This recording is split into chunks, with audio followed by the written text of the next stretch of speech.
Bonjour et bienvenue sur TV Land, votre télévision locale. Voici le sommaire de notre édition du 1er mars.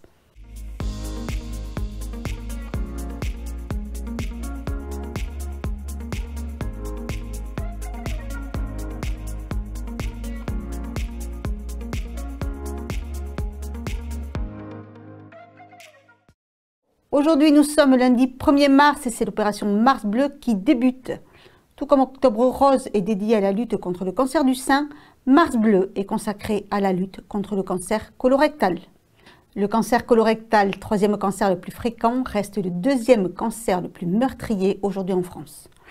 Le dépistage qui se fait chez soi et qui est également simple et rapide est encore trop peu réalisé, alors que s'il est détecté tôt, ce cancer se guérit dans 9 cas sur 10. Vous avez des interrogations, n'hésitez pas à en parler à votre médecin traitant. Notre beau département ensoleillé est actuellement le second département photovoltaïque de France. En 10 ans, la consommation landaise d'électricité produite localement est passée de 0 à 30%. Un chiffre qui devrait continuer d'augmenter dans les années à venir avec des projets tels que celui de Nova Solaire mené sur la communauté de communes du Pays d'Orthe et Arrigan. Reportage. À Sort de l'Abbaye, à proximité du Gave de Pau et entouré de champs de kiwis, le projet Nova Solaire, mené par le Pays d'Orthe et Arrigan, Enedis et Solveo Énergie, est novateur, puisqu'il permet à plusieurs foyers de la communauté de communes de bénéficier d'électricité verte, produite à proximité et à des tarifs préférentiels. C'est une expérimentation qui est unique en France. On a évidemment, à la Marine nationale, on a d'autres expérimentations, mais sur ce cas d'usage, c'est le seul en France. Il s'agit localement de mettre en relation 300 foyers sur les 3 communes que sont Sort de l'Abbaye, Coneille et Pérorade principalement, avec ce producteur. Donc l'idée, c'est tout simplement quand il y a beaucoup de production photovoltaïque ici, donc en général c'est l'été et puis c'est entre midi et 2, de solliciter ces 300 familles qui sont équipées de compteurs communicants Linky et qui vont pouvoir finalement consommer cette électricité verte en circuit court avec un tarif préférentiel puisque ce sont des heures creuses solaires, ce que l'on appelle. Voilà. Donc le concept, il est là, c'est de mettre en relation cette production photovoltaïque importante avec 300 foyers qui sont ici à proximité en circuit court. Ce projet, dit agrivoltaïque, associe une production d'électricité photovoltaïque à une production agricole sur la même surface et se veut gagnant-gagnant pour l'agriculteur, le producteur d'énergie et les consommateurs. C'est ce qu'on appelle une ombrière à ginseng. Le ginseng, c'est une plante médicinale, donc c'est une racine qui aime bien pousser à l'ombre. Donc les ombrières photovoltaïques sont là pour apporter de l'ombre, pour favoriser donc la culture de ce ginseng. C'est gagnant donc pour l'agriculteur qui va pouvoir bénéficier de l'ombre pour ses cultures. C'est gagnant pour Solveo Énergie qui peut disposer d'espace pour produire de l'électricité. C'est gagnant pour le consommateur local parce qu'il va consommer de l'électricité verte produite localement. Voilà, je dirais c'est un cercle vertueux qui bénéficie à tous les acteurs de la filière en fait. Une production locale, d'énergie verte, vertueuse et qui ne consomme pas de terres agricoles ou forestières. Un plus pour le président de la communauté de communes du Pays d'Orthe et Arrigan. Ce type d'installation et de projet me plaît énormément. Le circuit court en énergie verte, oui, c'est tout à fait cohérent et je trouve que c'est même très intéressant. Mais pas à n'importe quel prix, pas dans n'importe quelle condition. Je l'ai déjà dit plusieurs fois, mais je ne souhaite pas avoir des terres qui soient donc abandonnées à l'agriculture pour être destinées à du panneau photovoltaïque. Pour moi, il faut qu'il y ait une conjugaison des deux. Ça y est, les rugbymen de l'US Dax ont mis fin à la série des 6 victoires du RC Narbonne, invaincu depuis le début de la saison.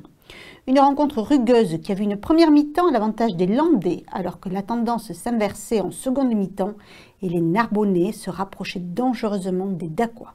Retour en images sur ce match. Sur la pelouse du stade Maurice Boyau, les rugbymen de l'US Dax recevaient ceux du RC Narbonnais, équipe encore invaincue cette année avec 6 victoires consécutives. Loin de se laisser déstabiliser, les locaux font une bonne entame de match et prennent rapidement l'avantage avec 2 pénalités après à peine 10 minutes de jeu.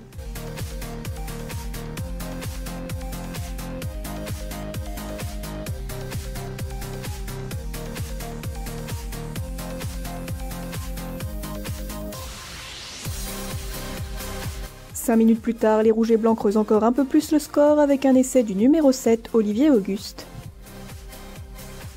Par la suite, les Dacquois font de nombreuses fautes et se mettent en danger, mais parviennent toutefois à repousser leurs adversaires.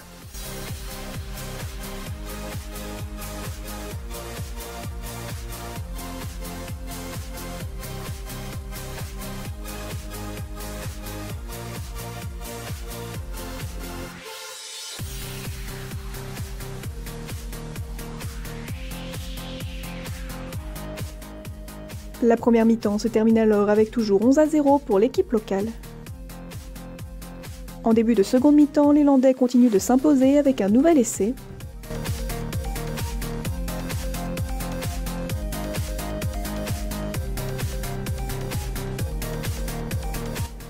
Puis le jeu se complique et le RCN inscrit son premier essai transformé suivi d'une pénalité.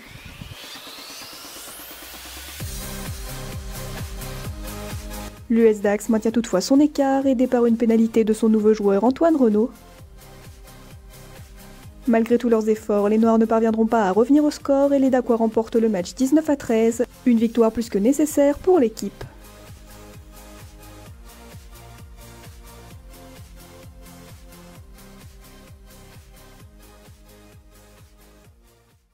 Et pour finir, voici une information à l'attention des associations. Pour faire face au prolongement des mesures sanitaires qui les empêchent d'exercer leur activité depuis le Covid-19, le Conseil départemental des Landes a décidé de reconduire le fonds de solidarité aux associations. Ainsi, les associations dont le siège d'un établissement se trouve dans les Landes et qui exercent des activités d'intérêt général et non commercial peuvent déposer leur demande jusqu'au 1er juin sur la page du site https://aideassoland.fr. Voilà, cette émission est maintenant terminée. Je vous remercie de nous avoir suivis et je vous donne rendez-vous jeudi pour un prochain journal de TV Land, votre télévision locale. À jeudi!